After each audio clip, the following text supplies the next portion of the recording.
Are you scared about becoming a statistic?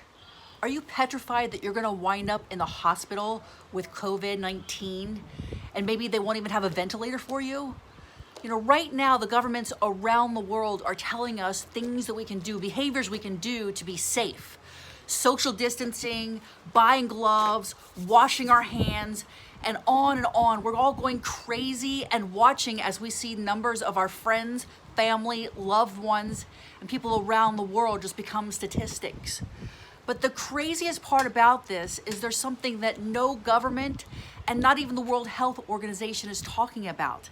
And that has to do with something that each of us does 2 to 3 times a day. And that has to do with this, picking up a fork. Because every single time that we stick food in our mouths, we're making choices whether we can prevent or open up the red carpet and allow our bodies to be more susceptible to the COVID-19 virus. What does all that mean? We know right now in the US that 7 out of 10 deaths are related to food. And that has to do with inflammation. Which foods are inflammatory? Well, in general, look, I don't have time to go into all of this, but in general, animal-based proteins are things that are inflammatory. That has to do with meat, dairy, fish, chicken, lamb, anything that's not vegan in general is going to be inflammatory. And what that does is every time you put that food in your body, it creates an environment that literally is opening up your immune system, and it's making you more likely to become one of those people who's going to be admitted to the hospital and maybe not make it. Right now, people are actually running out and stockpiling oranges and orange juice, and that's great. But that's the only time I've seen people actually making a step toward improving their health.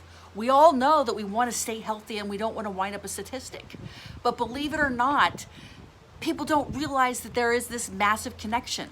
So why are the governments and why are the officials not telling us all of this? Well, I hate to say it, but there's one reason and one main reason only. It has to do with money. The euro, the dollar, the rupee, whatever you call it around the world, it has to do with money. Because this is big business in terms of meat, milk, dairy, eggs, all around the world, fishing. These are industries that create a tremendous amount of money around the world. And I believe that these people are either unaware or don't want to create even more panic. But as a result, we're not protecting ourselves. You know, right now, if you went outside of your house and you had people sneezing all over you and you went to a crowded place, a beach or a concert, if you could find one with 20 or 30,000 people, people would say you're crazy. They'd haul you off to jail because actually they are arresting people now for engaging these behaviors. But they're not telling us every single time we pick up a fork and eat, we're endangering the lives of ourselves, our families, and our loved ones. So with this, I know we're all stockpiling foods. You know, for example, we're running out and buying more yeast. Well, you can literally have your cake and eat it too. We at Vegan Gastronomy teach vegan baking. So you can have vegan cakes. You can have vegan pies and breads. You don't have to give up all these foods and tastes. You can literally have them and you can have your cake and eat it too and not become a statistic.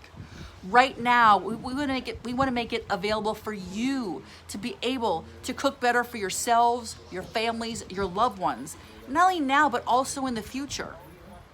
Because we want you to be able to invest in the relief fund for your health, because prevention